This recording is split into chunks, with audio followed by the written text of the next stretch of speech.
Hello friend, welcome to my YouTube channel. ମୁଁ ଶୁଭଙ୍କର। ମୁଁ ଆପଣମାନଙ୍କୁ ସ୍ୱାଗତମ କରୁଛି।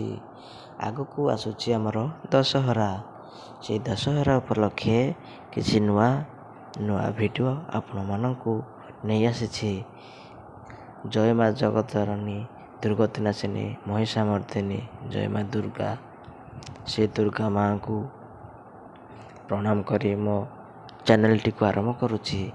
ଚ୍ୟାନେଲ୍ଟି ଦେଖିବା ପୂର୍ବରୁ ଲାଇକ୍ ଆଉ ସବସ୍କ୍ରାଇବ୍ କରିଦିଅନ୍ତୁ ଏବଂ ଭଲ ଲାଗିଲେ ବେଲ୍ ଆଇକନ୍ଟିକୁ ଦବାଇ ଦେଇ ଚ୍ୟାନେଲ୍ଟିକୁ ଆଗକୁ ବଢ଼ାନ୍ତୁ। ଦୁର୍ଗା ପୂଜା ଓଡ଼ିଆର କେଉଁ ମାସରେ ପାଳନ କରାଯାଏ? ତାର ସଠିକ୍ ଉତ୍ତର ହେଉଛି ଆଶ୍ୱିନ ମାସ ଶୁକ୍ଳପକ୍ଷ। ଆଶ୍ୱିନ ମାସ ଶୁକ୍ଳପକ୍ଷରେ ମା ଦୁର୍ଗାଙ୍କର ଓଡ଼ିଆ ମାସ ଅନୁସାରେ ପାଳନ କରାଯାଇଥାଏ। ନେକ୍ସଟ କ୍ୱେଶ୍ଚିନ୍ ଦେଖିବା, ଦଶହରାର ଅନ୍ୟ ନାମ କ'ଣ? ଦଶହରାର ଅନ୍ୟ ନାମ ଲାଇକ୍ ଆଉ ସେୟାର କରି କମେଣ୍ଟ କରନ୍ତୁ। ବିଜୟା ଦଶମୀ ବା ଦୁର୍ଗା ପୂଜା। ଦଶହରାକୁ ଆମେ ବିଜୟା ଦଶମୀ ଭାବରେ ପାଳନ କରୁଛେ। ମା ଦୁର୍ଗାଙ୍କର ମୂର୍ତ୍ତି ତିଆରି କରିବା ପାଇଁ କେଉଁ ଦିନ ନଦୀରୁ ମାଟି ଉଦ୍ଧାର କରାଯାଏ? ଉତ୍ତର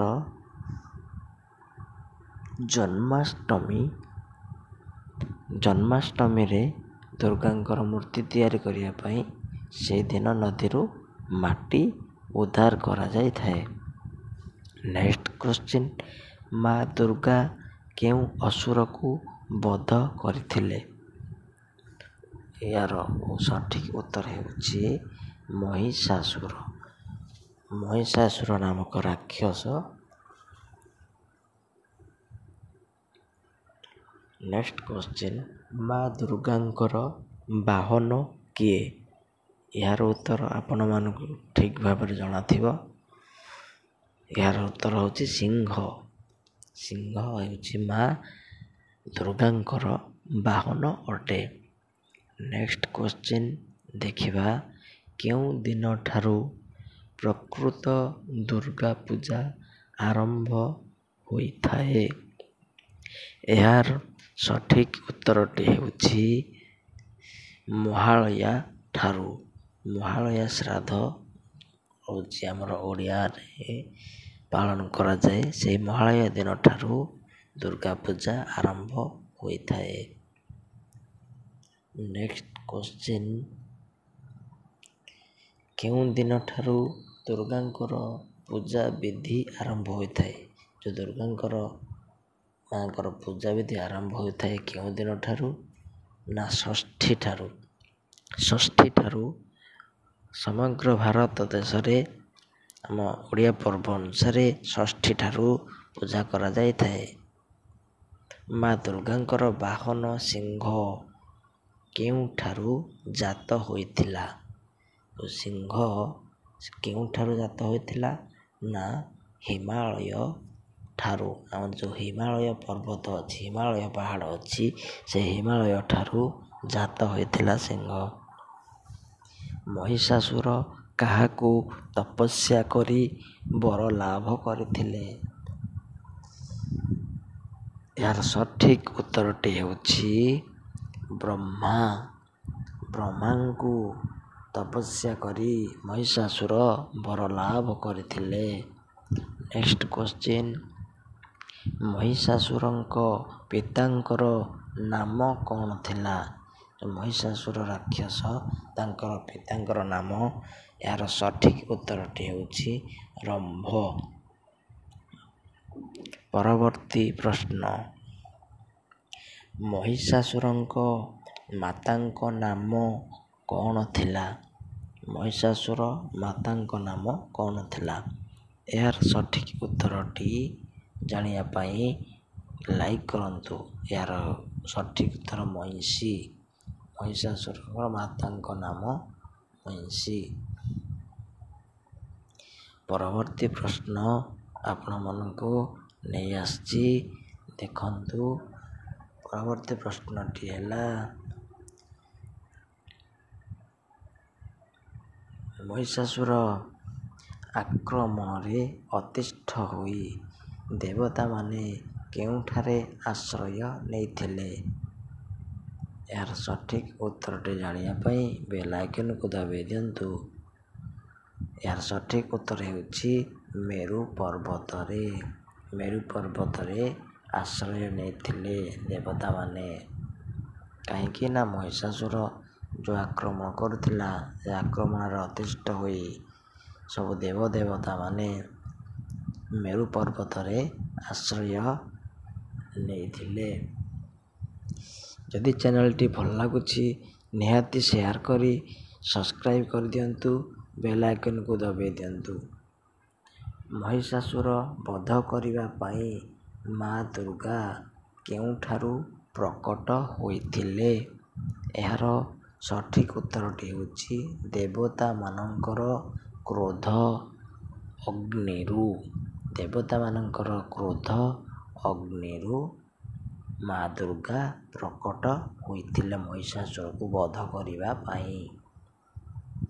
ପରବର୍ତ୍ତୀ ପ୍ରଶ୍ନ, ନବରାତ୍ରର ପ୍ରଥମ ଦିବସରେ କେଉଁ ଦେବୀଙ୍କୁ ପୂଜା କରାଯାଏ? ଏହାର ସଠିକ୍ ଉତ୍ତରଟି ହେଉଛି ଶୈଳପୁତ୍ରୀ। ଶୈଳପୁତ୍ରୀ। ଜୟ ମା ଦୁର୍ଗା, ଦୁର୍ଗତି ନାଶିନୀ ମା ଦୁର୍ଗା।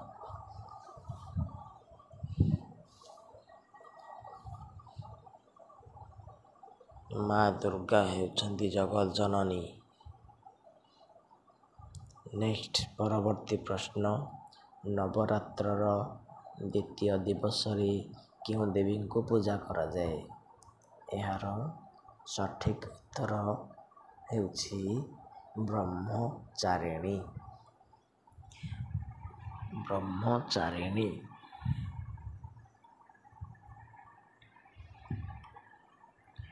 ଚ୍ୟାନେଲଟିକୁ ଯଦି ନୂଆ ଆସିଛନ୍ତି ତାହେଲେ ନିହାତି ସବସ୍କ୍ରାଇବ୍ କରିଦିଅନ୍ତୁ ଏବଂ ବେଲ୍ ଆଇକନ୍‌କୁ ଦବାଇ ଦେଇ ଅଲ୍ ନୋଟିଫିକେସନ୍‌କୁ ଦବାଇ ଦିଅନ୍ତୁ।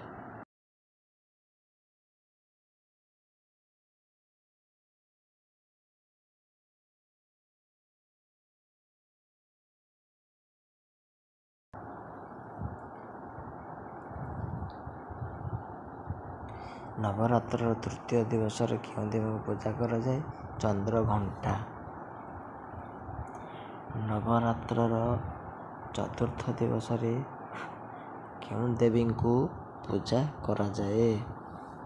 ଏହାର ସଠିକ୍ ଉତ୍ତରଟି ହେଉଛି କୁଷ୍ମାଣ୍ଡା। କୁଷ୍ମାଣ୍ଡା ହେଉଛି ସଠିକ୍ ଉତ୍ତର।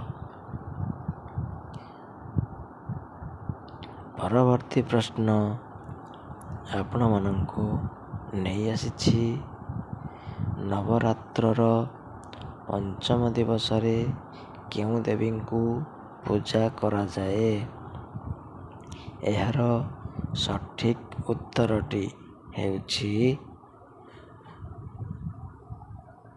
ସ୍କନ୍ଦମାତା। ସ୍କନ୍ଦମାତା। ସଠିକ୍ ଉତ୍ତର ହେଉଛି ସ୍କନ୍ଦମାତା। ତାପରେ ପରବର୍ତ୍ତୀ ପ୍ରଶ୍ନ, ନବରାତ୍ରର ଷଷ୍ଠ ଦିବସରେ କେଉଁ ଦେବୀଙ୍କୁ ପୂଜା କରାଯାଏ? ଷଷ୍ଠ ଦିବସରେ କେଉଁ ଦେବୀଙ୍କୁ ପୂଜା କରାଯାଏ? ଏହାର ସଠିକ୍ ଉତ୍ତରଟି ହେଉଛି କାତ୍ୟାୟନୀ। କାତ୍ୟାୟନୀ। ତାପରେ ପରବର୍ତ୍ତୀ ପ୍ରଶ୍ନ, ନବରାତ୍ରର ସପ୍ତମ ଦିବସରେ କେଉଁ ଦେବୀଙ୍କୁ ପୂଜା କରାଯାଏ? ଏହାର ସଠିକ୍ ଉତ୍ତର ହେଉଛି କାଳରାତ୍ରି। କାଳରାତ୍ରି ହେଉଛି ସଠିକ୍ ଉତ୍ତର। ନବରାତ୍ରର ସପ୍ତମ ଦିବସରେ କାଳରାତ୍ରିର ପୂଜା କରାଯାଏ। ପରବର୍ତ୍ତୀ ପ୍ରଶ୍ନ, ନବରାତ୍ରର ଅଷ୍ଟମ ଦିବସରେ କେଉଁ ଦେବୀଙ୍କୁ ପୂଜା କରାଯାଏ? ସଠିକ୍ ଉତ୍ତରଟି ହେଉଛି ମହାଗୌରୀ। ମହାଗୌରୀ ହେଉଛି ଏହାର ସଠିକ୍ ଉତ୍ତର।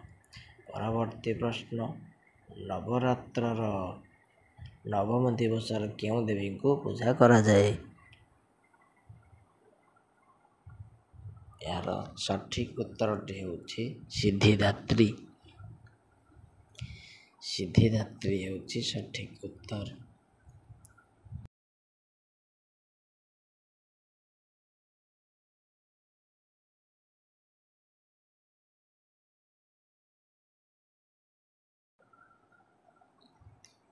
ଚ୍ୟାନେଲଟି ଯଦି ଭଲ ଲାଗିଥାଏ ନିଶ୍ଚୟ ସବସ୍କ୍ରାଇବ୍ କରିବେ, ଲାଇକ୍ କରିବେ, ଚ୍ୟାନେଲଟିକୁ ବେଲ୍ ଆଇକନ୍କୁ ଦବାଇ ଦେଇ ଅଲ୍ ନୋଟିଫିକେସନ୍ ଅନ୍ କରିଦେବ, ଯାହାଫଳରେ ବଛା ବଛା ପ୍ରଶ୍ନ ଅନେକ ଭିଡ଼ିଓ ଆପଣମାନେ ପାଇପାରିବେ।